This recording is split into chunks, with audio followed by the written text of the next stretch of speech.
Hello and welcome back to Cars of Glasgow. I'm Thomas and today you join me at the DS Salon here in Edinburgh. I'm going to be checking out the new 2022 DS4, so stay tuned for this video. So this is the 1.6 petrol riding on 20-inch alloy wheels finished in pearl white. As you can see, we've got a new front end with these diamond rhombus shapes inspired by the Louvre in Paris, and you'll see these kind of rhombus shapes mimicked throughout the car. Quite nice sleek headlights up front, daytime run lights round the side. One thing I quite like as well, these DS4s have got the first door handles. And a clever feature as well is when you open them up, the door's designed to kind of go round the sill so your legs don't get all dirty with the road dirt. Move around to the rear. You hear a little beep beep that reminds me of, what's that little bird called that the Warner Brothers had? Superbird kind of beep beep. So around the rear we've got the same kind of lights that you see on the DS9. We've got of course the DS logo made up of the three kind of chevrons, and I quite like this kind of silver trim as well. Everything in the DS4 is given its own unique look. It kind of stands out within the class it's in. As you can see with the lights on, we've got this unique pattern which at night that looks really incredible. So to open the boot you can either push this little button on the fob, or under here there's a little button you can push, and that reveals 390 litres of boot space. If you get the hybrid electric model you do lose about 10 litres of boot space, but do bear it in mind. But yeah, it's pretty spacious, pretty big.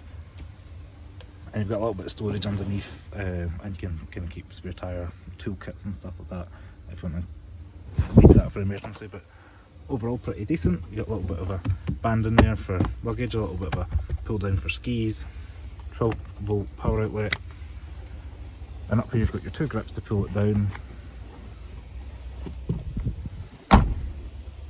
And down below we've got the reversing camera that turns when you turn the steering wheel. So I'll put an overlay of that up, but it's quite a cool looking feature.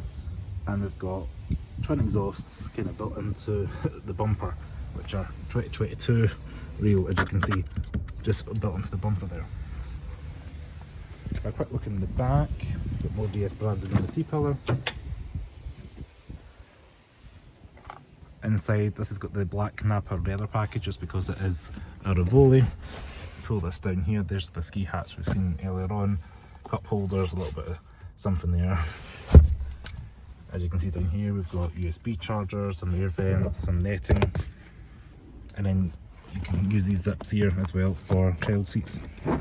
Pull that up and access child seat points. Quality in the car, pretty decent. I'm 5'11", so legroom at the back, set up in my driving position. It's not too bad. Headroom is pretty decent as well, considering it is kind of a hatchback size vehicle. I do like the fact the window switches are up high and different, and everything in the car does feel quite premium. It does feel well built as well. It's not as maybe scratchy or whatever if anybody's got a connotation of maybe a Citroen product. Being a DS, they have kind of separated themselves over the last, I think, 7 years to make it a bit more premium and different. The door bind's lined with the fuzzy stuff as well, so that prevents your keys or whatever rattling around and making a noise. Open the door and again we're greeted with all these cool angles and quite a modern design. That all this is nice quality premium material. Door card lined with the fuzzy stuff. We've got DS on the sill plate. Seats are adjustable as well, so you've got all your adjustment here, manual adjustment there for height.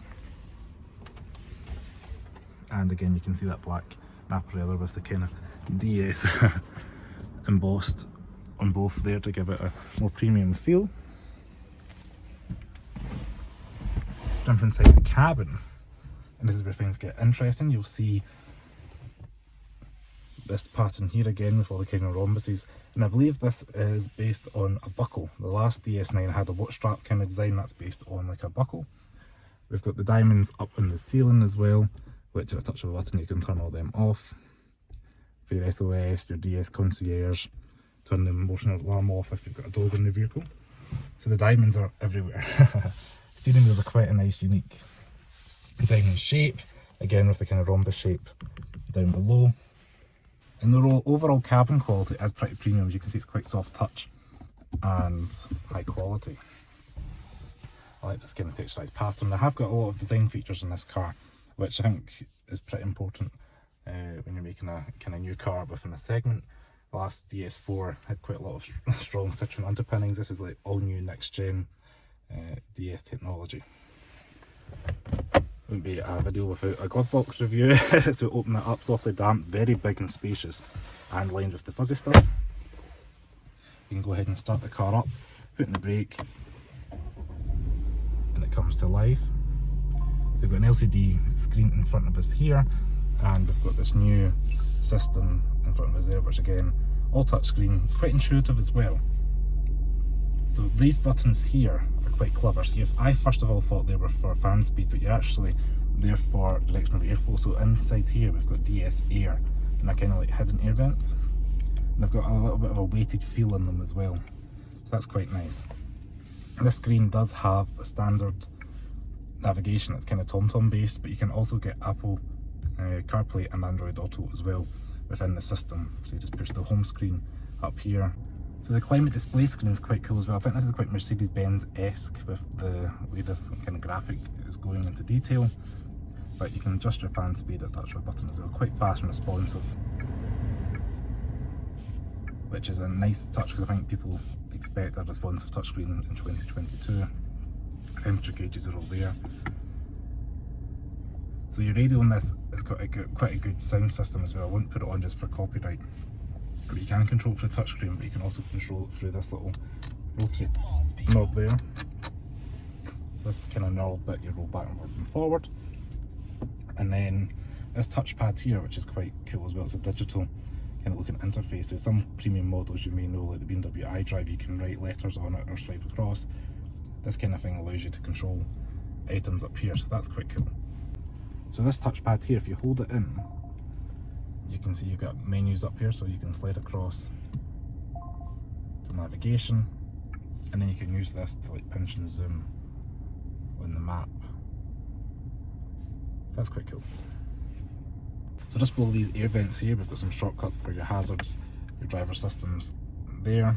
And this car has got loads of technology like adaptive cruise control, lane keep assist, rear cross traffic alert, etc. The engine start stop. Down here we've got your parking brake, and then under here, which is quite a big cubby, you've got storage for keeping your bottles, cups of hot coffee, hot chocolate, etc. 12-volt power outlet, and a place to maybe put your wallet or your phone. Down here is your gear selector, so it's quite neat and kind of minimalist in its design. It's not a big gear selector here. You can put your foot in the brake and switch between neutral, drive and reverse. If you put reverse up, you get the very clear camera that turns as you turn the car. And we do have 360 on this trim, and then put all the way up reverse, all the way down for drive as I said, and then P for park. So while you're on the rear camera, you can actually do a wide angle as well, just to help you park, so there's no reason to get this car damaged. Right. So under here we've got a little bit of storage. As you can see, you can put your phone, so this little clever device here allows you to put your phone there and run the cable through. So you can see the finger, your cable will go through there, so that maybe you can close that, you can still charge your phone, so that's quite neat. So this car does have a premium sound system called Focal, and it's quite good, but I won't turn it on just because of the copyright infringement I'll probably face on YouTube. However, it is pretty decent. Speaking of decent things as well, we've also got a cool heads-up display. It's pretty clear, it's maybe hard to see, but just with that Citroen C3 as you can kind of see the 00 for the speed. It's very clear and direct in front of the driver's line of sight. And then down below we've got the instrument display that you can cycle through various things like your directions, your radio, and as you can see these rhombus, these diamonds pop up as you cycle through as well, so it's quite cool. So these door switches are pretty cool as well, at an angle, up quite high, and they've also got the Clé de Paris pattern that you see throughout the cabin. Something a little bit different, and you've got door lock, window lock, etc. So I just want to say thanks very much for watching this video on the 2022 DS4. If you like this video, please give me a thumbs up, subscribe to Cars of Glasgow below, Check me out on Facebook, Twitter and Instagram at Cars of Glasgow, and I'll see you again. Ciao!